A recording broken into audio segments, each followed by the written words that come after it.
से कुछ ही देर में मुख्यमंत्री डॉक्टर मोहन यादव विक्रमादित्य वैदिक घड़ी का अनावरण करेंगे। इस मौके पर वैदिक घड़ी से जुड़ा मोबाइल ऐप भी लॉन्च होगा।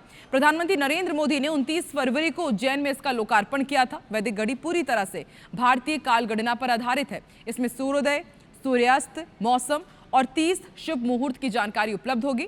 मोबाइल ऐप में 7000 वर्षों का पंचांग और धार्मिक जानकारी भी दी गई है, जो 179 से ज्यादा वैश्विक भाषाओं में उपलब्ध है। प्रदेश सरकार की योजना है कि ये घड़ी राम मंदिर, 12 ज्योतिर्लिंग और प्रमुख धार्मिक स्थलों पर लगाई जाए। अतिथियों को भी ये घड़ी स्मृति के उपहार के तौर में दी जाएगी। वैदिक काल गणना में समय की काल की इतनी बारीकियों के साथ अध्ययन किया गया है कि वो मैनुअली जो घड़ियां हैं उसमें वो डिस्प्ले कर पाना संभव नहीं। और हमें प्रसन्नता है कि जो ये टेक्नोलॉजी है इसका इस्तेमाल हमारे अन्वेषणकर्ताओं ने ठीक से किया है। इसका ऐप एक हमने बनाया है जो कि इंटरनेट से जुड़ के आपको हज़ारों साल का डेटा दिखाएगा। आप मुहूर्तों के अनुसार अलार्म भी लगा सकते हैं और आप जिस भी शहर में होंगे वो अपने आप जीपीएस से डिटेक्ट करके वो उस शहर के अनुसार सूर्योदय सूर्यास्त का ये पूरा आपको कैलकुलेशन दिखाने लगेगा। और ज्यादा जानकारी के साथ इस वक्त हमारे साथ साक्षी त्रिपाठी लाइव जुड़ चुकी है। साक्षी, जरा समझाइए, अभी तक हमने स्मार्ट वॉच के बारे में सुना है, डिजिटल वॉच के बारे में सुना है, लेकिन ये वैदिक घड़ी किस तरह से शुभ मुहूर्त बता देगी, सूर्योदय बता देगी, सूर्यास्त बता देगी, कैसे ये काम करती है, जरा हमारे दर्शकों को बताइए। और आज क्या कार्यक्रम है सीएम डॉक्टर मोहन यादव का?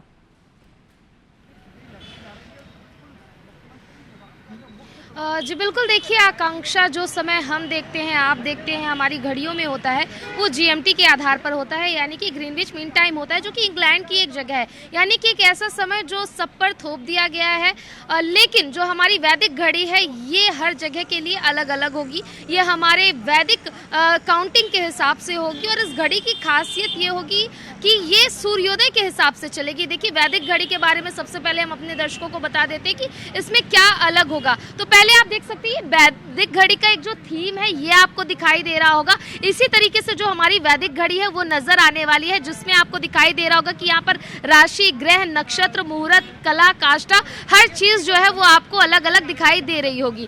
और देखिए, जो जीएमटी होता है उसके हिसाब से 24 घंटे होते हैं, लेकिन हमारी वैदिक घड़ी के हिसाब से, हमारी वैदिक गणित के हिसाब से जो सूर्योदय से लेकर सूर्यास्त के बीच में 15 मुहूर्त होते हैं और कुल जो कहते हैं कि एक दिन जो होता है वो 30 मुहूर्त का होता है। यानी कि हमारी इस घड़ी के हिसाब से समय जो एक पूरा दिन होता है वो 24 घंटे का नहीं बल्कि 30 मुहूर्त का, यानी कि 30 घंटे का होता है। और हर मुहूर्त के अंदर 30 कलाएं होती हैं। 30 कलाओं के अंदर एक एक कलाओं के अंदर 30 काष्ठा होते हैं। तो यानी कि जिस तरीके से हम घंटे, मिनट और सेकंड्स को 24 घंटों में काउंट करते हैं, लेकिन हमारी ये जो वैदिक गणित है इसकी शुरुआत तब होगी जब हमारा सूर्योदय होगा। अभी जो हम समय देखते हैं आकांक्षा, तो उसमें जैसे ही 12 बजते हैं हम उससे अपना नए दिन की शुरुआत मानते हैं, लेकिन वैदिक गणित के अनुसार से जब सूर्योदय होगा उस हिसाब से दिन की शुरुआत मानी जाएगी। और अभी बाकी कई खूबियां हैं, कई खासियत है जो वैदिक घड़ी को एकदम यूनिक बनाती है। लेकिन यदि हम लोगों को ये चाहिए, जैसे कि अभी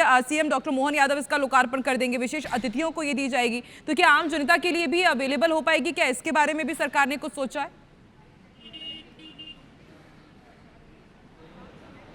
जी बिल्कुल, देखिए आकांक्षा, ये घड़ी जो है अभी फिलहाल कुछ जगहों पर लगाई जाएगी। पहली घड़ी उज्जैन में लगाई गई, दूसरी घड़ी सीएम हाउस में लगाई जा रही है। ऐसे कई जो वीआईपीज एरिया है वहाँ पे ये घड़ी लगाई जाएगी, लेकिन आम जनता के लिए ये डिजिटल फॉर्म में जो है वो उपलब्ध होगी। आज ऐप का लॉन्च हो रहा है। इस ऐप को एंड्रॉयड और iOS वर्जन सभी तरह के फ़ोन्स में डाउनलोड किया जा सकता है। ये ऐप जो है बिल्कुल फ्री कॉस्ट रहेगा और आम जनता जो है इसे इस्तेमाल कर सकती है। और देखिए, देखने में ये घड़ी थोड़ा क्रिटिकल लगती है, लेकिन जिस तरीके से ऐप का डिजाइन किया गया है, निर्माण किया गया है, उसमें इस घड़ी को कैसे इस्तेमाल करना है, कैसे मुहूर्त जानना है, कैसे आपको शुभ मुहूर्त जानना है और उसमें शुभ मुहूर्त के अलार्म लगाने के जो सिस्टम्स हैं वो भी देखने को मिलने वाले हैं। वाकई समझा जा सकता है साक्षी कि हमारी भारतीय रीति रिवाजों में, परंपराओं में शुभ मुहूर्त का कितना विशिष्ट महत्व होता है। और देखिए, उसी विशिष्ट महत्व को इस घड़ी में दिखाया जा रहा है, दर्शाया जा रहा है। सीएम डॉक्टर मोहन यादव अब से कुछ ही देर में इसका लोकार्पण भी करेंगे, वो भी तस्वीरें हम आपके साथ जरूर साझा करेंगे। साक्षी, फिलहाल शुक्रिया पूरे अपडेट के लिए।